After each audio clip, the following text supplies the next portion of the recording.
In this class, we are study about what is the fundamental or what is basic. So, ನಾವು ಇವಾಗ ಏನಪ್ಪ ಹೊರಗಡೆ ಎಲ್ಲಾದ್ರೂ ಅಥವಾ ನಮ್ಮ ಸುತ್ತಮುತ್ತ ನೋಡ್ತಾ ಹೋದ್ರೆ ಎಷ್ಟೊಂದು ಜನ ಅವ್ರವ್ರ ವರ್ಕ್ ಅಲ್ಲಿ ಬ್ಯುಸಿ ಆಗಿರ್ತಾರೆ. ಫಾರ್ ಎಕ್ಸಾಂಪಲ್ ಮನೆ ಕಟ್ಟೋದೇ ಇರ್ಬೋದು, ಅಥವಾ ನೀವು ಓದೋದೇ ಇರ್ಬೋದು, ಅಥವಾ ಬರೆಯೋದೇ ಇರ್ಬೋದು, ಅಥವಾ ಅಲ್ಲಿ ಯಾರೋ ಒಬ್ರು ಕೆಲಸ ಮಾಡೋದೇ ಇರ್ಬೋದು. ಸೊ ಈ ಎಲ್ಲಾ ವರ್ಕ್ಗೆ ಬೇಸಿಕ್ ಅಂತ ಅಥವಾ ಬೇಸಿಕ್ ಆಗಿ ಏನಾದ್ರೂ ಬೇಕಿರುತ್ತಲ್ವಾ. ಸೊ ಫಾರ್ ಎಕ್ಸಾಂಪಲ್ ನಾವೀಗ ಯಾವ್ದಾದ್ರು ಒಂದು ಹೋಮ್ ನ ತಗೊಳ್ಳೋಣ. ವಿ ಟೇಕ್ ಅ ಹೋಮ್. ಸೊ ಈ ಹೋಮ್ ನ ನಾವು ಯಾವ ರೀತಿ ಕನ್ಸ್ಟ್ರಕ್ಟ್ ಮಾಡ್ತಾ ಹೋಗ್ತೀವಿ ಅಂತ ಅಂದ್ರೆ ಇದರಲ್ಲಿ many more parts are there ಅಲ್ವಾ. ಸೊ ಆ ಪಾರ್ಟ್ಸ್ ಯಾವ್ದಿರ್ಬೋದು. For example we take a one room. For example we take a room. ನಾವು ಒಂದು ರೂಮ್ ನ ತಗೊಳ್ಳೋಣ. ಆ ರೂಮ್ ನ ತಗೊಳಕ್ಕೆ ಅಥವಾ ಈ ರೂಮ್ ನ ಏನು ಕನ್ಸ್ಟ್ರಕ್ಟ್ ಮಾಡೋದಕ್ಕೆ ಫಸ್ಟ್ ಇಲ್ಲಿ ಯಾವ್ದಾದ್ರು ಒಂದು ವಾಲ್ ನ ಕನ್ಸ್ಟ್ರಕ್ಟ್ ಮಾಡ್ತಾರೆ, ರೈಟ್. ಒಂದು ವಾಲ್ ನ ಕನ್ಸ್ಟ್ರಕ್ಟ್ ಮಾಡ್ತಾರೆ. ಸೊ ಈ ವಾಲ್ ನ ಕನ್ಸ್ಟ್ರಕ್ಟ್ ಮಾಡಕ್ಕೆ ವಾಟ್ ಇಸ್ ದ ಬೇಸಿಕ್. ಈ ವಾಲ್ ನ ಕನ್ಸ್ಟ್ರಕ್ಟ್ ಮಾಡೋದಕ್ಕೆ ನಮ್ಗೆ ಬೇಸಿಕ್ ಆಗಿ ಏನ್ ಬೇಕು, ದಟ್ ಈಸ್ ಬ್ರಿಕ್ಸ್. ಅಂದ್ರೆ ನಮ್ಗೆ ಇಟ್ಟಿಗೆ ಇಲ್ಲಿ ಬೇಸಿಕ್ ಆಗಿ ಬೇಕಾಗುತ್ತೆ. ಸೊ ನಿಮಗೆಲ್ಲರಿಗೂ ಗೊತ್ತಾಯ್ತು. ನಾವು ಫಾರ್ ಎಕ್ಸಾಂಪಲ್ ಹೋಮ್ ನ ತಗೊಂಡ್ರೆ ಇದು ಕನ್ಸ್ಟ್ರಕ್ಟ್ ಮಾಡೋದಕ್ಕಿಂತ ಮುಂಚೆ ಇಲ್ಲಿ ಒಂದು ರೂಮ್ ಇತ್ತು. ಹಾಗೇನೆ ಆ ರೂಮ್ ನ ಕನ್ಸ್ಟ್ರಕ್ಟ್ ಮಾಡೋದಕ್ಕಿಂತ ಮುಂಚೆ ಇಲ್ಲಿ ವಾಲ್ ಇತ್ತು. ಈ ವಾಲ್ ನ ಹೇಗೆ ಬಿಲ್ಡ್ ಮಾಡಿದ್ರು, ಈ ವಾಲ್ ನ ಹೇಗೆ ಕನ್ಸ್ಟ್ರಕ್ಟ್ ಮಾಡಿದ್ರು ಅಂದ್ರೆ with the help of bricks, ಅಂದ್ರೆ ಇಟ್ಟಿಗೆಯ ಸಹಾಯದಿಂದ ಈ ಒಂದು ವಾಲ್ ನ ಕನ್ಸ್ಟ್ರಕ್ಟ್ ಮಾಡ್ತಾ ಹೋಗ್ತಾರೆ. ಹಾಗೇನೆ the basic fundamental of home is bricks. ಅಂದ್ರೆ ಈ ಹೋಮ್ ಕನ್ಸ್ಟ್ರಕ್ಟ್ ಆಗ್ಬೇಕು ಅಂದ್ರೆ ನಮ್ಗೆ ಇಲ್ಲಿ ಮೈನ್ ಇಂಪಾರ್ಟೆಂಟ್ ಯಾವುದು, ಬ್ರಿಕ್ಸ್. ಈ ಇಟ್ಟಿಗೆ ನಮ್ಗೆ ತುಂಬಾನೇ ಇಂಪಾರ್ಟೆಂಟ್ ಆಗ್ತಾ ಹೋಗುತ್ತೆ. So as it is V take a human body. ನಾವು ಇಲ್ಲಿ ಹೇಗೆ ಹೋಮ್ ನ ತಗೊಂಡಿದೀವೋ ಆಸ್ ಇಟ್ ಈಸ್ ನಾವು ಹ್ಯೂಮನ್ ಬಾಡಿನ ತಗೊಂಡ್ರೆ ಅಲ್ಲಿ ನಾವು ಪಾರ್ಟ್ಸ್ ನ ನೋಡ್ತಾ ಹೋಗ್ತೀವಿ, ರೈಟ್. ಸೊ ನಾವಿಲ್ಲಿ ಹೇಗೆ ಹೋಮ್ ನ ತಗೊಂಡು ಅಲ್ಲಿ ಪಾರ್ಟ್ಸ್ ಆಗಿ ಒಂದು ರೂಮ್ ಅಥವಾ ಹಾಲ್ ಆರ್ ಕಿಚನ್ ನೋಡ್ತಾ ಹೋಗ್ತೀವೋ, ಸೇಮ್ ಆಸ್ ಇಟ್ ಈಸ್ ನಾವು ಹ್ಯೂಮನ್ ಬಾಡಿನ ತಗೊಂಡಾಗ ಅಲ್ಲಿ ಮೆನಿ ಮೋರ್ ಪಾರ್ಟ್ಸ್ ಇದಾವೆ. ಲೈಕ್ ಹ್ಯಾಂಡ್ಸ್ ಇರ್ಬೋದು, or head, stomachs or legs. This are all human parts, right. So ನಾವು ಆ ಹ್ಯೂಮನ್ ಪಾರ್ಟ್ಸ್ ನ ತಗೊಂತಾ ಹೋದಾಗ ಈ ಹ್ಯೂಮನ್ ಪಾರ್ಟ್ಸ್ ಹೇಗೆ ಮೇಡಪ್ ಆಗಿದಾವೆ ಆರ್ ಹೇಗೆ ಇವೆಲ್ಲ ಬಂದಿದೆ ಅಂತ ಹೇಳ್ತಾ ಹೋದ್ರೆ, ಈ ಪಾರ್ಟ್ಸ್ ಅಂದ್ರೆ ಹ್ಯೂಮನ್ ಪಾರ್ಟ್ಸ್ ಹೇಗೆ ಮೇಡಪ್ ಆಗಿದಾವೆ ಅಂತ ಹೇಳ್ತಾ ಹೋದ್ರೆ ದಟ್ ಈಸ್ ಆರ್ಗನ್ಸ್. ಅಂದ್ರೆ ಆರ್ಗನ್ಸ್ ಇಂದ ಈ ಒಂದು ಪಾರ್ಟ್ಸ್ ಗಳು ಮೇಡಪ್ ಆಗಿದೆ. ಫಾರ್ ಎಕ್ಸಾಂಪಲ್ ನಮ್ಮ ಹ್ಯಾಂಡ್ ಅನ್ನ ತಗೊಂಡ್ರೆ ಅಥವಾ ನಮ್ಮ ಲೆಗ್ಸ್ ಅನ್ನ ತಗೊಂಡ್ರೆ ಇದೆಲ್ಲದೂ ಕೂಡ ಈಗ ನಮ್ಮ ಬಾಡಿಲಿ many more process are there. For example digestion system ಇರ್ಬೋದು, ರೆಸ್ಪಿರೇಷನ್ ಸಿಸ್ಟಮ್ ಇರ್ಬೋದು. ಈ ಡೈಜೆಷನ್ ಸಿಸ್ಟಮ್ ಆಗೋದಕ್ಕೆ ಈ ಥ್ರೋಟ್ ಹೇಗೆ important are intestines, small intestines and big intestines are ಎಷ್ಟು ಇಂಪಾರ್ಟೆಂಟ್ ಆಗ್ತಾ ಹೋಗುತ್ತೋ ಹಾಗೇನೆ ಈ ಪಾರ್ಟ್ಸ್ ಅಲ್ಲಿ ಆರ್ಗನ್ಸ್ ಆರ್ ಮೋರ್ ಇಂಪಾರ್ಟೆಂಟ್. ನಾವು ಈ ಪಾರ್ಟ್ಸ್ ಬಿಲ್ಡ್ ಆಗಕ್ಕೆ ಮೇಡ್ ಆಗಕ್ಕೆ organs are more important. So ಹಾಗೇನೆ ಆರ್ಗನ್ಸ್ ಕೂಡ ಇಂಪಾರ್ಟೆಂಟ್ ಆಗ್ತಾ ಹೋಗುತ್ತೆ. ಸೊ ಹಾಗಾದ್ರೆ ಇಲ್ಲಿ ನಾವು ವಾಲ್ಸ್ ನ ಹೇಗೆ ನೋಡ್ತಾ ಬರ್ತೀವೋ, ರೂಮ್ಸ್ ಅಲ್ಲಿ ವಾಲ್ಸ್ ನ ಹೇಗೆ ನೋಡ್ತಾ ಬರ್ತೀವೋ, ಅಥವಾ ಈ ಒಂದು ಹೋಮ್ ಅಲ್ಲಿ ರೂಮ್ ನ ಹೇಗೆ ನೋಡ್ತಾ ಬರ್ತೀವೋ, ಹಾಗೆ ಈ ಆರ್ಗನ್ ಕೂಡ ಹ್ಯೂಮನ್ ಬಾಡಿಲಿ ಈ ಆರ್ಗನ್ ಕೂಡ ಹಾಗೆ ಆಗಿರುತ್ತೆ. ಸೊ ಆರ್ಗನ್ಸ್ಗೂ ಕೂಡ ಬೇಸಿಕ್ ಏನಾದ್ರೂ ಇರುತ್ತಲ್ವಾ. So what is the basic of organs ಅಂತ ಬಂದಾಗ ದಟ್ ಈಸ್ ಟಿಶ್ಯೂಸ್. ಅಂದ್ರೆ ಅಂಗಾಂಶಗಳು. ಈ ಆರ್ಗನ್ಸ್ಗೆ ಬೇಸಿಕ್ ಯಾವ್ದಪ್ಪ ಅಂದ್ರೆ ಅಂಗಾಂಶಗಳು ಅಂತಾನೆ ಹೇಳ್ಬೋದು. ಸೊ ಈ ಅಂಗಾಂಶಗಳಿಗೆಲ್ಲ ಬೇಸಿಕ್ ಯಾವ್ದಾದ್ರು ಇರ್ಬೇಕಲ್ವಾ, ದಟ್ ಈಸ್ ಸೆಲ್ಸ್. ಸೊ ಈ ಅಂಗಾಂಶಗಳಿಗೆಲ್ಲ ಈ ಟಿಶ್ಯೂಸ್ಗೆಲ್ಲ ಬೇಸಿಕ್ ಯಾವ್ದಪ್ಪ ಅಂದ್ರೆ that is cells. So this is the basic fundamental of our human body.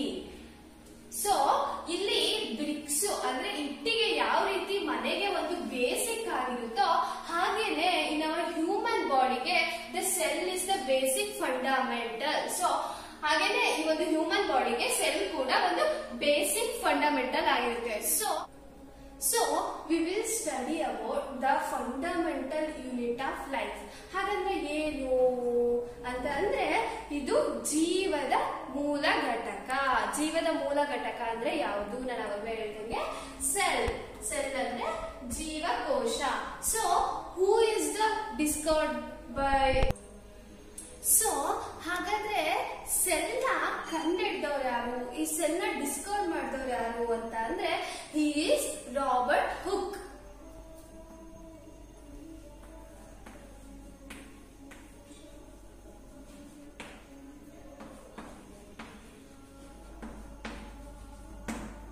ಈ ರಾಬರ್ಟ್ ಹುಕ್ ಅನ್ನೋರು ಇನ್ನು 1665 ಅಲ್ಲಿ ಈ ಸೆಲ್ ನ ಡಿಸ್ಕವರ್ ಮಾಡಿದ್ರು.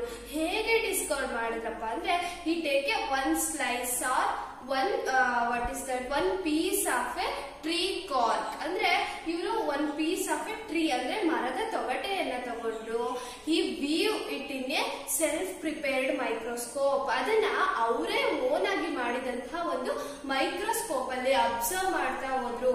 ಈ observe and he find a structures that is look like a honeycomb consisting compartments. ಅಂದ್ರೆ honeycomb ಅಂದ್ರೆ ಈ ಜೇನುಗೂಡು ಯಾವ ರೀತಿ ಇತ್ತು, ಜೇನುಗಳು ಆ ಗೂಡನ್ನ ಯಾವ ರೀತಿ, ಅಲ್ಲಿ ಯಾವ ರೀತಿ ಸ್ಟ್ರಕ್ಚರ್ ಇತ್ತಪ್ಪ ಅಂದ್ರೆ ಈ ರೀತಿಯಾಗಿ.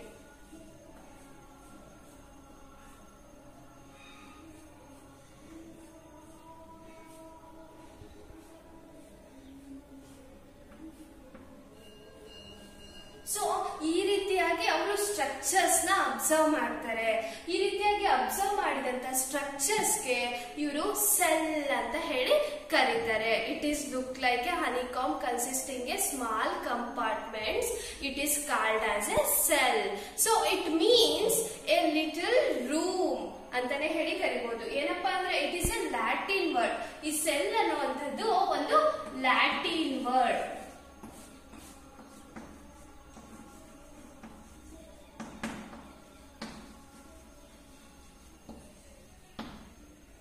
ಈ ತರ ಸ್ಟ್ರಕ್ಚರ್ ನ ಅವ್ರು ಅಬ್ಸರ್ವ್ ಮಾಡಿದಾದ್ಮೇಲೆ ಅದನ್ನ ಸೆಲ್ ಅಂತ ಹೇಳಿ ಕರೀತಾರೆ. ಈ ಸೆಲ್ ಅಂತಕ್ಕಂತಹದ್ದು ಒಂದು Latin word. It means A small room ಅಂದ್ರೆ ಆರ್ ಎ ಲಿಟಲ್ ರೂಮ್ ಅಂತ ಅಂದ್ರೆ ಒಂದು ಸಣ್ಣ ಕೋಣೆ ಅಂತ ಹೇಳಿ ಕರೀತಾರೆ. So this small significant incidents, it is a very important in our history of science. ಅಂದ್ರೆ ಈ ಒಂದು ಸಣ್ಣ ಘಟನೆ, ಇಲ್ಲಿ ನಡೆದಂತಹ ಒಂದು ಸಣ್ಣ ಘಟನೆ ನಮ್ಮ ಒಂದು ಇತಿಹಾಸ ಅಂದ್ರೆ ವಿಜ್ಞಾನದ ಇತಿಹಾಸದಲ್ಲಿ ತುಂಬಾನೇ ಮುಖ್ಯ ಆಗ್ತಾ ಹೋಗುತ್ತೆ. ಸೊ ನೆಕ್ಸ್ಟ್ ಏನಪ್ಪಾ ಅಂದ್ರೆ till or even this day we are using this word in our biology. ಅಂದ್ರೆ ಈ ವರ್ಡ್ ಏನಿದೆ, ಈ ಸೆಲ್ ಅನ್ನೋ ವರ್ಡ್ ನ ನಾವು ಇಂದಿಗೂ ಕೂಡ ನಮ್ಮ ಒಂದು ಜೀವಶಾಸ್ತ್ರದಲ್ಲಿ ಬಳಸ್ತಾ ಹೋಗ್ತಾ ಇದೀವಿ. Then we move in next topic, that is how living organism or what are living organisms made up of.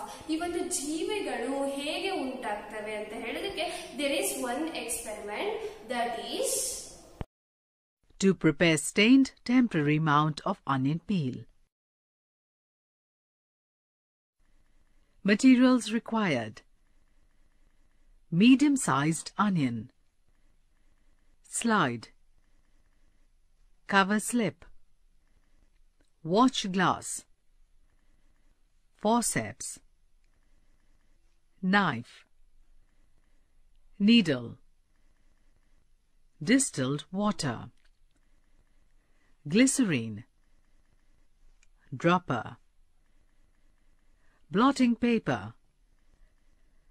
saffron in solution, compound microscope, brush. Procedure: take a medium-sized onion and cut it laterally into 4 to 5 pieces with the help of a knife.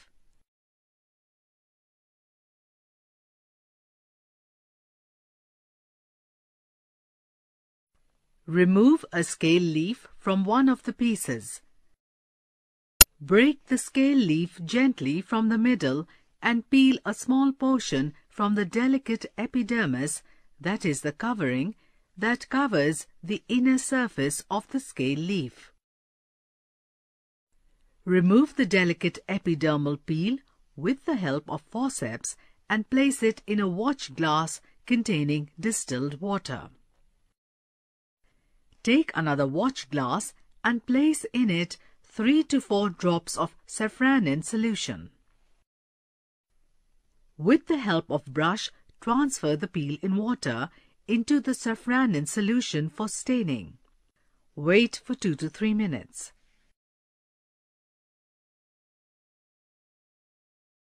Transfer the peel back to the watch glass containing water. This will remove the extra stain sticking to the peel. Take a clean glass slide and pour 1 to 2 drops of glycerine.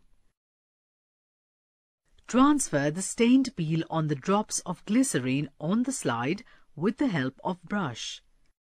The peel may tend to curl up. With the help of needle and brush, flatten the peel. Place the cover slip on the slide in such a way that no air bubbles enter in it.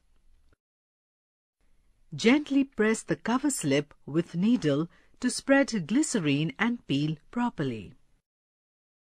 Remove the extra material surrounding the slide with the help of blotting paper. Examine the slide under compound microscope. Observation. There are large number of cells lying side by side with distinct cell walls. A largely stained nucleus is present in the periphery of cytoplasm. A lightly stained cytoplasm is the periphery of cell wall. A prominent vacuole is the center of each cell, surrounding by cytoplasm. Inference. The cells under observation are the plant cell. It's because cell wall and large vacuoles are clearly seen. ಆಗ್ಲೇ ಒಂದು experiment ನ ನೋಡಿದಿರಾ ಅಂತ ಅನ್ಕೊಂತೀನಿ. ಹಾಗೇನೆ ಆ experiment ನ ನಾನು ಒಂದ್ಸಲ ನಿಮ್ಗೆ ಕನ್ನಡದಲ್ಲೇ ಎಕ್ಸ್ಪ್ಲೈನ್ ಮಾಡ್ಬಿಡ್ತೀವಿ. ನಾವು ಈಗ ಒಂದು ಆನಿಯನ್ ಪೀಲ್ ನ ಒಂದು ಆನಿಯನ್ ತಗೊಂಡಿದೀವಿ. ಆ ಆನಿಯನ್ ನ 2 ಭಾಗವಾಗಿ ಮಾಡ್ಕೋಬೇಕು. ಅಂದ್ರೆ ಯಾವ್ದಾದ್ರು 2 ಪಾರ್ಟ್ಸ್ ಆಗಿ ನಾವು ಅದನ್ನ ಮಾಡ್ಕೊಂಡಾದ್ಮೇಲೆ ಅದರಲ್ಲಿ ಆನಿಯನ್ ಪೀಲ್ ನ ಹೇಗೆ ತಕೊಳ್ಳೋದು ಮೇಸ್ ಅಂತ ಕೇಳಿದ್ರೆ, ಯಾವ್ದಾದ್ರು ಒಂದು ಪಾರ್ಟ್ ಆಫ್ ಆನಿಯನ್ ನ ತಗೊಂಡು ಅದರಲ್ಲಿ ವೈಟ್ ಕಲರ್ ಲೇಯರ್ ಇರುತ್ತೆ, ಅದನ್ನ ನಾವು ಫೋರ್ಸೆಪ್ಸ್ ನ ಮುಖಾಂತರ ತಗೊಂಡು what is that watch glass ಮೇಲೆ ನಾವು ಅದನ್ನ ಇಡ್ಬೇಕು. ವಾಚ್ ಗ್ಲಾಸ್ ನಲ್ಲಿ ಇಟ್ಟಾದ್ಮೇಲೆ ಅದಕ್ಕೆ 2 to 3 ಡ್ರಾಪ್ಸ್ ಸ್ಯಾಫ್ರಾನಿಕ್ ಸೊಲ್ಯೂಷನ್ ನ ಆಡ್ ಮಾಡಬೇಕು. ಈ ಸ್ಯಾಫ್ರಾನಿಕ್ ಸೊಲ್ಯೂಷನ್ ನಾವು ಯಾಕಪ್ಪ ಆಡ್ ಮಾಡ್ತೀವಿ ಅಂದ್ರೆ, ಅಲ್ಲಿರುವಂತಹ ಒಂದು ಆನಿಯನ್ ಪೀಲ್ ಅಲ್ಲಿರುವಂತಹ ಒಂದು ಸೆಲ್ಸ್, ಆನಿಯನ್ ಸೆಲ್ ಸ್ಟ್ರಕ್ಚರ್ಸ್ ನಮ್ಗೆ ನೀಟ್ ಆಗಿ ಕಾಣಿಸ್ಲಿ ಅನ್ನೋ ಒಂದು ಕಾರಣಕ್ಕೆ ನಾವು ಈ ಸ್ಯಾಫ್ರಾನಿಕ್ ಸೊಲ್ಯೂಷನ್ ನ ಆಡ್ ಮಾಡ್ತಾ ಹೋಗ್ತೀವಿ. ಇದನ್ನ ಆಡ್ ಮಾಡಿ ಆದ್ಮೇಲೆ ನಾವು ಒಂದು 2 ಮಿನಿಟ್ಸ್ ಅದನ್ನ ಅದರಲ್ಲೇ ಅಂದ್ರೆ ವಾಚ್ ಗ್ಲಾಸ್ ಮೇಲೆ ಬಿಡ್ಬೇಕು. ಆಮೇಲೆ ನಾವು ಅದೇ ಫೋರ್ಸೆಪ್ಸ್ ನ ಮುಖಾಂತರ ಒಂದು ಸ್ಲೈಡ್ ಗೆ ಕನ್ವರ್ಟ್ ಮಾಡ್ಕೋಬೇಕು. ಆ ಆನಿಯನ್ ಪೀಲ್ ನ ಸ್ಲೈಡ್ ಗೆ ಕನ್ವರ್ಟ್ ಮಾಡಾದ್ಮೇಲೆ 1 ಡ್ರಾಪ್ ಗ್ಲಿಸರಿನ್ ಆರ್ ವಾಟರ್, ಅಂದ್ರೆ ಗ್ಲಿಸರಿನ್ ಆದ್ರೂ ಆಯ್ತು, ವಾಟರ್ ಆದ್ರೂ ಆಯ್ತು, ಅದಕ್ಕೆ ಆಡ್ ಮಾಡಬೇಕು. ಆಡ್ ಮಾಡಿದಾದ್ಮೇಲೆ ನಾವು ಒಂದು ಕವರ್ ಸ್ಲಿಪ್ ನ with the help of needle ನ ಮೂಲಕ ಆ ಒಂದು ಸ್ಲೈಡ್ ಗೆ ಕವರ್ ಮಾಡಬೇಕು. ಹೇಗ್ ಕವರ್ ಮಾಡ್ಬೇಕಪ್ಪ ಅಂತಂದ್ರೆ, ಯಾವುದೇ ರೀತಿಯ ಬಬಲ್ಸ್ ಬರ್ದೇ ಇರೋ ರೀತಿಯಾಗಿ ನಾವು ಅದನ್ನ ಕವರ್ ಸ್ಲಿಪ್ ನ ಅದ್ರ ಮೇಲೆ ಇಡ್ತಾ ಹೋಗ್ಬೇಕು. ಇಟ್ಟಿ ಆಗಾದ್ಮೇಲೆ ನಾವೊಂದು ಸ್ಲೈಡ್ ನ ಪ್ರಿಪೇರ್ ಮಾಡಿ ಆಗಿದೆ. ಪ್ರಿಪೇರ್ ಮಾಡಾದ್ಮೇಲೆ ನಾವು ಇನ್ನೇ ಕಾಂಪೌಂಡ್ ಮೈಕ್ರೋಸ್ಕೋಪ್, ನಾನು ಆಲ್ರೆಡಿ ಹಿಂದಿನ ವಿಡಿಯೋದಲ್ಲಿ ನಿಮ್ಗೆ ಕಾಂಪೌಂಡ್ ಮೈಕ್ರೋಸ್ಕೋಪ್ ಹೇಗಿರುತ್ತೆ ಅಂತಾನೆ ಹೇಳಿದೀನಿ. ಸೊ ಆ ಒಂದು ಕಾಂಪೌಂಡ್ ಮೈಕ್ರೋಸ್ಕೋಪ್ ಅಲ್ಲಿ ಕ್ಲಿಪ್ಸ್ ಇರುತ್ತೆ. ಆ clip with the help of clip, ಅಂದ್ರೆ ಆ ಕ್ಲಿಪ್ ನ ಸಹಾಯದಿಂದ ನಾವು ಆ ಒಂದು ಸ್ಲೈಡ್ ನ ಅಲ್ಲಿ ಕಾಂಪೌಂಡ್ ಮೈಕ್ರೋಸ್ಕೋಪ್ ಅಲ್ಲಿ ಅಡ್ಜಸ್ಟ್ ಮಾಡ್ತಾ ಹೋಗ್ತೀವಿ. ಅಡ್ಜಸ್ಟ್ ಮಾಡಾದ್ಮೇಲೆ ಇನ್ನು ಐ ಪೀಸ್, ಅಂದ್ರೆ ಅಲ್ಲಿ ಒಂದು ನಾವು ಏನು ನೋಡ್ತೀವೋ ಆ ಒಂದು ಐ ಪೀಸ್ ಪಾರ್ಟ್ ಇರುತ್ತೆ ಕಾಂಪೌಂಡ್ ಮೈಕ್ರೋಸ್ಕೋಪ್ ಅಲ್ಲಿ, ಅದರಿಂದ ನಾವು ಆ ಒಂದು ಸ್ಲೈಡ್ ನ ಅಬ್ಸರ್ವ್ ಮಾಡ್ತಾ ಹೋದಾಗ ನಮ್ಗೆ ಈ ರೀತಿಯಾದಂತಹ ರಚನೆಗಳು ಈ ರೀತಿಯಾದಂತಹ ಸ್ಟ್ರಕ್ಚರ್ಸ್ ಕಾಣ್ತಾ ಹೋಗ್ತೀವಿ. Cells of on onion peel ಅಂದ್ರೆ ನಾವು ತಗೊಂಡಿದಂತಹ ಒಂದು ಆನಿಯನ್ ಅಂದ್ರೆ ಈರುಳ್ಳಿಯ ಪೊರೆ ಅಥವಾ ಆನಿಯನ್ ಪೀಲ್ ಅಂತ ಹೇಳಿ ಕರಿತೀವೋ ಅದರಲ್ಲಿ ಈ ರೀತಿ ಸ್ಟ್ರಕ್ಚರ್ಸ್ ಗಳನ್ನ ನೋಡ್ತಾ ಹೋಗ್ತೀವಿ. This are all cells in on onion what is that peel ಅಂದ್ರೆ ಆನಿಯನ್ ಪೀಲ್ ಅಲ್ಲಿ ಇವೆಲ್ಲಾನು ಕೂಡ ಸೆಲ್ಸ್ ಅಂತಾನೆ ಹೇಳ್ಬೋದು. ಈ ಸೆಲ್ಸ್ ಅಲ್ಲಿ ನಾವು ಈ ಸೆಲ್ಸ್ ನ ನೋಡ್ತಾ ಹೋಗ್ತೀವಲ್ವಾ, ಈ ಸೆಲ್ಸ್ ನ ನೋಡ್ತಾ ಹೋಗಾದ್ಮೇಲೆ ಇಲ್ಲಿ ನಾವು ನ್ಯೂಕ್ಲಿಯಸ್ ಪಾರ್ಟ್ ನ ನೋಡ್ತಾ ಹೋಗ್ತೀವಿ. It is A unit of cell ಅಂತಾನೆ ಹೇಳ್ಬೋದು. ಅಂದ್ರೆ ಈ ಒಂದು ಎಲ್ಲಾ ಸೆಲ್ಸ್ ನ ಎಲ್ಲಾ ಫಂಕ್ಷನ್ಸ್ ನ ಈ ಒಂದು ನ್ಯೂಕ್ಲಿಯಸ್ ಕಂಟ್ರೋಲ್ ಮಾಡ್ತಾ ಹೋಗುತ್ತೆ. ಸೊ ನಾವು ಇದನ್ನ ನೋಡಿ ಆದ್ಮೇಲೆ ನಾವು ಇದರಲ್ಲಿ ಏನೇನು ಅಬ್ಸರ್ವ್ ಮಾಡ್ತೀವಪ್ಪ ಅಂತಂದ್ರೆ this are all similar in structures ಅಂದ್ರೆ ಇವೆಲ್ಲವೂ ಕೂಡ ನೋಡೋದಕ್ಕೆ ಒಂದೇ ರೀತಿಯಾಗಿದೆ ಬಟ್ ನಾಟ್ ಇನ್ ಸೈಜ್. ಅಂದ್ರೆ ಇದು ನೋಡೋದಕ್ಕೆ ಸಿಮಿಲರ್ ಇನ್ ಸ್ಟ್ರಕ್ಚರ್ ಇರ್ಬೋದು ಬಟ್ ಗಾತ್ರದಲ್ಲಿ ಇವೆಲ್ಲ ವೇರಿಯಬಲ್ ಇರ್ತವೆ. ಹಾಗಾದ್ರೆ ನಮ್ಮ ಒಂದು ನೆಕ್ಸ್ಟ್ ಕ್ವಶನ್ ಏನು ಅಥವಾ ನೆಕ್ಸ್ಟ್ ಪ್ರಶ್ನೆ ಏನು ಅಂತ ಬಂದ್ರೆ ವಾಟ್ ಆರ್ ದಿ ಸ್ಟ್ರಕ್ಚರ್ಸ್ ಅಂದ್ರೆ ಇವಾಗ ನಾವು ನೋಡಿದ್ವಿ ಆ ಸೆಲ್ಸ್ ನ ನೋಡಿದ್ವಿ. ಹಾಗಾದ್ರೆ ಈ ಸ್ಟ್ರಕ್ಚರ್ಸ್ ಏನು ಅಂತ ಬಂದಾಗ ವಿ ಆರ್ ಅಂದ್ರೆ ನಾವಲ್ಲಿ ನೋಡಿದ್ವಿ this are similar in structures ಅಂದ್ರೆ ನಾವಲ್ಲಿ ನೋಡಿದ್ವಿ ಆ ಸ್ಟ್ರಕ್ಚರ್ಸ್ ಎಲ್ಲ ಸಿಮಿಲರ್ ಆಗಿದೆ ಬಟ್ ನಾಟ್ ಇನ್ ಸೈಜ್ ಅಂದ್ರೆ ಗಾತ್ರದಲ್ಲಿ ಅಲ್ಲ. ಈ ರೀತಿಯಾದಂತಹ ಲಕ್ಷಾಂತರ ಕೋಟ್ಯಾಂತರ ಒಂದು ಸೆಲ್ಸ್ ಗಳು ಆ ಒಂದು ಆನಿಯನ್ ಅಲ್ಲಿ ಇರ್ತಾ ಹೋಗುತ್ತೆ. So that is called as onion bulb ಅಂತಾನೆ ಹೇಳಿ ಕರಿತೀವಿ. ಅಂದ್ರೆ ಈ ರೀತಿಯಾದಂತಹ ಹೆಚ್ಚಾಗಿ ನಾವು ಲಾರ್ಜ್ ಅಮೌಂಟ್ ಆಫ್ ಸೆಲ್ಸ್ ನ ನೋಡ್ತಾ ಹೋದಾಗ ಅದನ್ನ ನಾವು ಏನಂತ ಹೇಳಿ ಕರಿತೀವಿ, ಈರುಳ್ಳಿಯ ಒಂದು ಗೆಡ್ಡೆ ಅಂತಾನೆ ಹೇಳಿ ಕರಿತೀವಿ. ಸೊ ಹಾಗೇನೆ ಈ ಒಂದು ಸ್ಟ್ರಕ್ಚರ್ ಏನಿದೆಯೋ ಆರ್ ಈ ಒಂದು ಸೆಲ್ ಏನಿದೆಯೋ it is A basic unit of onion bulb. ಅಂದ್ರೆ ಈರುಳ್ಳಿಯ ಒಂದು ಬೇಸಿಕ್ ಆ ಮೂಲ ಘಟಕ ಏನಿದೆಯಪ್ಪ ಅಂತ ಅಂದ್ರೆ ದಟ್ ಈಸ್ ಒಂದು ಸೆಲ್ ಅಂತಾನೆ ಹೇಳಿ ಕರಿಬಹುದು. ಸೊ ಹಾಗೇನೆ ನಾಟ್ ಓನ್ಲಿ ಆನಿಯನ್ ಅಂದ್ರೆ ಕೇವಲ ಈ ಒಂದು ಈರುಳ್ಳಿಯಲ್ಲಿ ಅಷ್ಟೇ ಅಲ್ಲ, ನಾವು ಅಬ್ಸರ್ವ್ ಮಾಡಿದಂಗೆ ನಮ್ಮ ಸರೌಂಡಿಂಗ್ ಅಲ್ಲಿ ಎಷ್ಟೊಂದು ಲಿವಿಂಗ್ ಆರ್ಗನಿಸಮ್ಸ್ ಇದೆ. ಸೊ ಅದೆಲ್ಲರೂ ಕೂಡ ಬಿಲ್ಡ್ ಆಗಿರೋದು ಆರ್ ಮೇಡಪ್ ಆಗಿರೋದು ಯಾವ್ದ್ರಿಂದ ಅಂತ ಅಂದ್ರೆ ಈ ಒಂದು ಸೆಲ್ ಇಂದ. So the next topic is cell Discovery. ಅಂದ್ರೆ ನಾವ್ ಇವಾಗ ನೋಡಿದ್ವಿ ರಾಬರ್ಟ್ ಹುಕ್ ಅನ್ನೋರು ಸೆಲ್ ನ ಯಾವ ರೀತಿ ಡಿಸ್ಕವರ್ ಮಾಡಿದ್ರು. ಸೊ ಹಾಗೇನೆ ಕೆಲವೊಂದು ಬಯಾಲಜಿಸ್ಟ್ ಗಳ ಬಗ್ಗೆ ನಿಮ್ಗೆ ಕೊಟ್ಟಿದ್ದಾರೆ. ಅವರು ಯಾವ್ಯಾವ ರೀತಿ ಸೆಲ್ ನ ಡಿಸ್ಕವರ್ ಮಾಡಿದ್ರು ಹಾಗೇನೆ ಯಾವ್ಯಾವ ಸೆಲ್ ನ ಡಿಸ್ಕವರ್ ಮಾಡಿದ್ರು ಅನ್ನೋದ್ರ ಬಗ್ಗೆ. So the first one is 1590s ಅಲ್ಲಿ ಝಕಾರಿಯಸ್ ಜಾನ್ಸನ್ ಅನ್ನೋರು ಕಾಂಪೌಂಡ್ ಮೈಕ್ರೋಸ್ಕೋಪ್ ನ ಡಿಸ್ಕವರ್ ಮಾಡ್ತಾರೆ. ಯಾವಾಗ ಅಂದ್ರೆ 1590s ಅಲ್ಲಿ. ಹಾಗೇನೆ ಇನ್ 1665 ಅಲ್ಲಿ ರಾಬರ್ಟ್ ಹುಕ್ ಏನ ಡಿಸ್ಕವರ್ ಮಾಡ್ತಾರೆ ನಿಮ್ಗೆಲ್ಲರಿಗೂ ಗೊತ್ತು, ಸೆಲ್ ನ ಡಿಸ್ಕವರ್ ಮಾಡ್ತಾರೆ with the help of what is that tree cork ನ ಉಪಯೋಗಿಸ್ಕೊಂಡು ಅವರು ಒಂದು ಸೆಲ್ ನ ಡಿಸ್ಕವರ್ ಮಾಡ್ತಾರೆ. ಹಾಗೇನೆ ನೆಕ್ಸ್ಟ್ ಬರುವಂತಹ ಬಯಾಲಜಿಸ್ಟ್ ಯಾರಪ್ಪ ಅಂದ್ರೆ ಲ್ಯೂವೆಲ್ ಹುಕ್ ಅಂತ. ಕನ್ಫ್ಯೂಸ್ ಆಗ್ಬಿಡಿ, ಯಾಕಂದ್ರೆ ಇವರು ರಾಬರ್ಟ್ ಹುಕ್ ಯಾವಾಗ ಬರೋದು 1665 ಅಲ್ಲಿ ರಾಬರ್ಟ್ ಹುಕ್ ಬಂದ್ರೆ ನೆಕ್ಸ್ಟ್ ಬರೋದು ಲ್ಯೂವೆಲ್ ಹುಕ್ ಅಂತ. ಇವರು 1674 ಅಲ್ಲಿ ಈ ಪಾಂಡ್ ವಾಟರ್ಸ್ ಅಲ್ಲಿ ಫ್ರೀ ಲಿವಿಂಗ್ ಆರ್ಗನಿಸಮ್ಸ್ ಯಾವ ರೀತಿ ಬದುಕ್ತಾ ಇರ್ತವೆ ಅಥವಾ ಒಂದು ಏನು ಈ ನೀರಲ್ಲಿ ಲಿವಿಂಗ್ ಆರ್ಗನಿಸಮ್ಸ್ ಅಥವಾ ಜೀವಿಗಳು ಹೇಗೆ ಬದುಕ್ತಾ ಇರ್ತವೆ ಅಂತ ಇವರು ಡಿಸ್ಕವರ್ ಮಾಡ್ತಾರೆ. ಯಾರು? ಲಿವಿಂಗ್ ಹುಕ್ ಅನ್ನೋರು. ಸೊ ಇವರಿಗೆ ಮೈಕ್ರೋಬಯಾಲಜಿಸ್ಟ್ ಅಂತ ಹೇಳಿ ಕೂಡ ಕರೀತಾರೆ.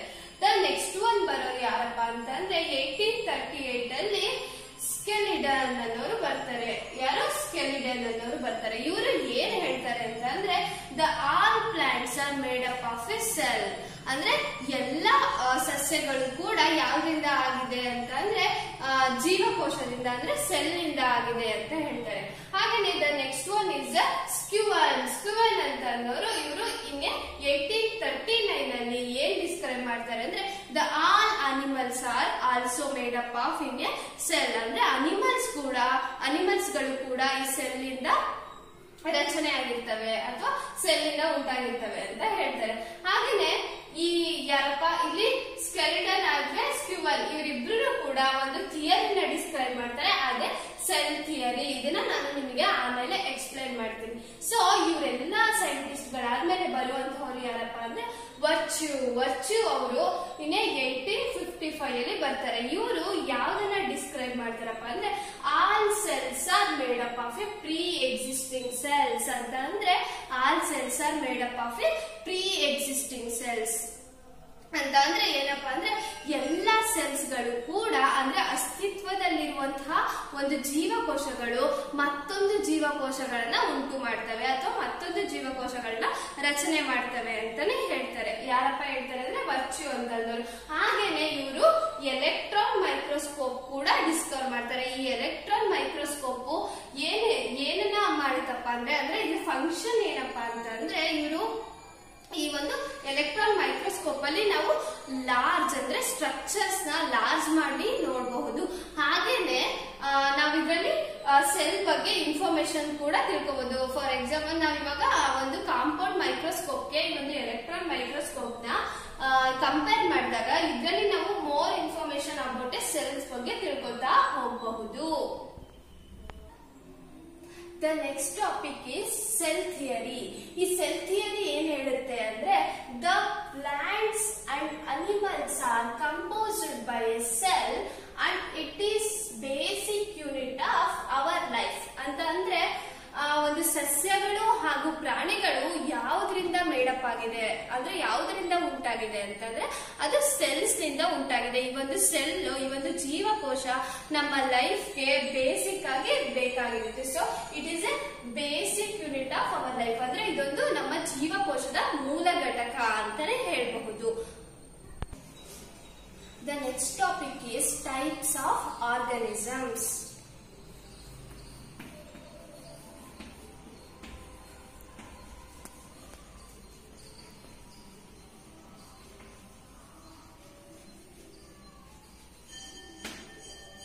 The first one is unicellular organism. Unicellular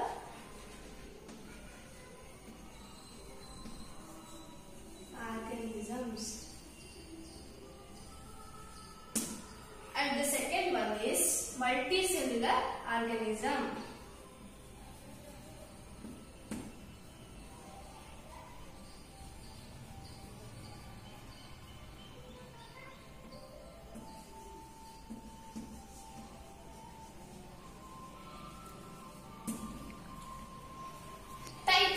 Organisms ಅಲ್ಲಿ two types ಬರ್ತಾ ಹೋಗುತ್ತೆ. The first one is unicellular organism ಅಂದ್ರೆ ಏಕಕೋಶೀಯ ಜೀವಿಗಳು. ಹಾಗೆಯೇ multicellular organisms. ಸೊ ಇವೆರಡನ್ನು ಕೂಡ ಹಾಗಾದ್ರೆ ಯುನಿಸೆಲ್ಯುಲರ್ ಆರ್ಗನಿಸಮ್ಸ್ ಅಂದ್ರೆ ಏನು? ವಾಟ್ ಈಸ್ ಯುನಿಸೆಲ್ಯುಲರ್ ಆರ್ಗನಿಸಮ್ಸ್ ಅಂತ ಅಂದ್ರೆ that is types of organisms ಅಲ್ಲಿ ನಾವು ಟೂ ಟೈಪ್ಸ್ ನೋಡ್ತಾ ಹೋದ್ವಿ. ಅದು ಯುನಿಸೆಲ್ಯುಲರ್ ಆರ್ಗನಿಸಮ್ಸ್ ಹಾಗೇನೆ ಮಲ್ಟಿಸೆಲ್ಯುಲರ್ ಆರ್ಗನಿಸಮ್ಸ್. ಹಾಗಾದ್ರೆ ಯುನಿಸೆಲ್ಯುಲರ್ ಆರ್ಗನಿಸಮ್ಸ್ ಅಂದ್ರೆ ಏನು? What are unicellular organisms? The unicellular organisms, the organisms having a only one cell is called a unicellular organisms. ಇಲ್ಲಿ uni means single or one.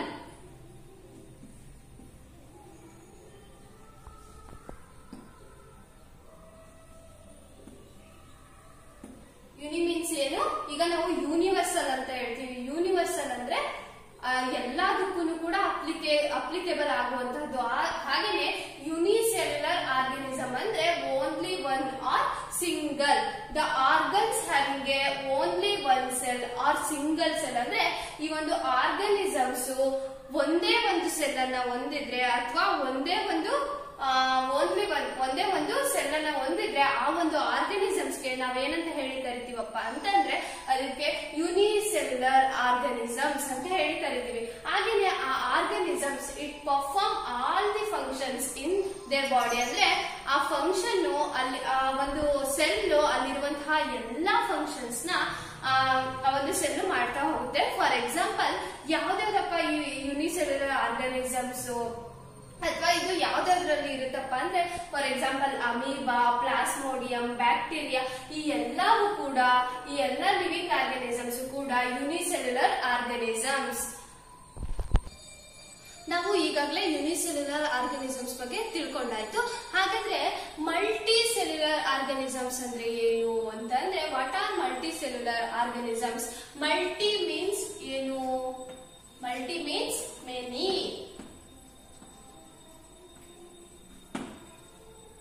Multicellular organisms.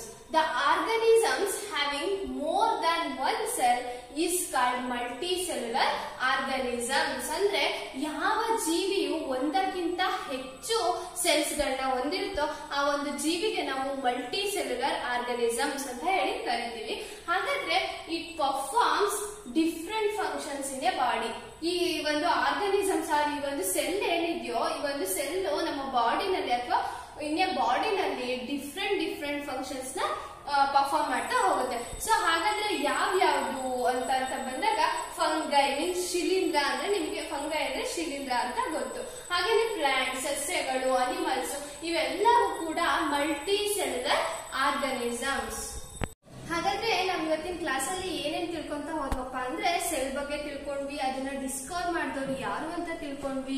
ಅದಲ್ಲದೆ ನಾವು cell theory ಬಗ್ಗೆ ತಿಳ್ಕೊಂಡ್ವಿ. ಹಾಗೇನೆ in the basis of cell ಮೇಲೆ ಯಾವ organisms ಅಂದ್ರೆ which type of organisms are there ಅಂತ ಯಾವ ಆರ್ಗನಿಸಮ್ಸ್ ಇದಾವೆ ಅಂತ ತಿಳ್ಕೊಳ್ತಾ ಹೋದ್ವಿ. ಹಾಗೇನೆ ಇವತ್ತು ನಾನು ಹೇಳಿದಂತಹ ಪಾಠದ ಮೇಲೆ ನಾನು ಕೆಲವೊಂದು ಕ್ವಶನ್ಸ್ ನ ನಿಮ್ಗೆ ಕೊಡ್ತಾ ಹೋಗ್ತೀನಿ. ಅದನ್ನ ನೀವು ಪ್ರಾಕ್ಟೀಸ್ ಮಾಡಿ ಇನ್ನೂ ಹೆಚ್ಚು ಕಲಿತಾ ಹೋಗ್ತೀರಿ. ಹಾಗೇನೆ ಇವತ್ತು ನಾನು ಏನ್ ಪಾಠ ಮಾಡಿದೆ ಅದನ್ನ ನೀವು ಬುಕ್ ಅಲ್ಲಿ ಕೂಡ ಒಂದ್ಸಲ ಓದ್ಬೇಕು.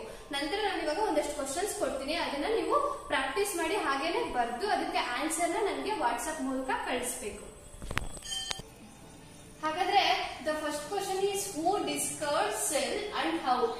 ಸೆಲ್ ನ ಹೇಗೆ ಡಿಸ್ಕವರ್ ಮಾಡಿದ್ರು, ಹಾಗೇನೆ ಯಾರು ಈ ಒಂದು ಸೆಲ್ ನ ಡಿಸ್ಕವರ್ ಮಾಡಿದ್ರು ಅಂತ first question. The second question is, what is cell? Cell ಅಂದ್ರೆ ಏನು? Third question is, right the types of organisms. ಅಂದ್ರೆ ಆರ್ಗನಿಸಮ್ಸ್ ಅಲ್ಲಿ ಎಷ್ಟು ಟೈಪ್ಸ್ ಇದೆ ಅಂತ ಹೇಳಿ ಬರಿಬೇಕು. Fourth one is, right difference between unicellular and multi cellular. ನಾನು ಹೇಳಿದೆ 2 ಟೈಪ್ಸ್ ಆಫ್ ಆರ್ಗನಿಸಮ್ಸ್, ಅದು ಯಾವ್ದಾದ್ರು ಯೂನಿಸೆಲ್ಯುಲರ್ ಅಂಡ್ ಮಲ್ಟಿ ಸೆಲ್ಯುಲರ್, ಅದ್ರ ಡಿಫರೆನ್ಸ್ ಏನಿದೆ ಅಂತ ಹೇಳಿ ಬರಿಬೇಕು. Fifth one, explain cell theory. Cell theory ಬಗ್ಗೆನೂ ಹೇಳಿದ್ದೀನಿ. ಹಾಗಾದ್ರೆ ಆ ಸೆಲ್ ಥಿಯರಿ ಏನು ಅಂತ ಎಕ್ಸ್ಪ್ಲೈನ್ ಮಾಡಬೇಕು. ಸೊ ಹಾಗಾದ್ರೆ ನಾವು ಇವತ್ತಿನ ಕ್ಲಾಸ್ ಅಲ್ಲಿ ಸೆಲ್ ಬಗ್ಗೆ ಇಷ್ಟೊಂದೆಲ್ಲ ಕಲಿತ್ವಲ್ವಾ? ಹಾಗಾದ್ರೆ ಮುಂದಿನ ಕ್ಲಾಸಸ್ ಅಲ್ಲಿ ಮುಂದಿನ ಟಾಪಿಕ್ಸ್ ನ ಕಲಿತಾ ಹೋಗೋಣ, ಇನ್ನೂ ಇನ್ಫಾರ್ಮೇಶನ್ಸ್ ನ ಗೇನ್ ಮಾಡ್ಕೊಳ್ತಾ ಹೋಗೋಣ ಅಂತ ಹೇಳ್ತಾ ಧನ್ಯವಾದ.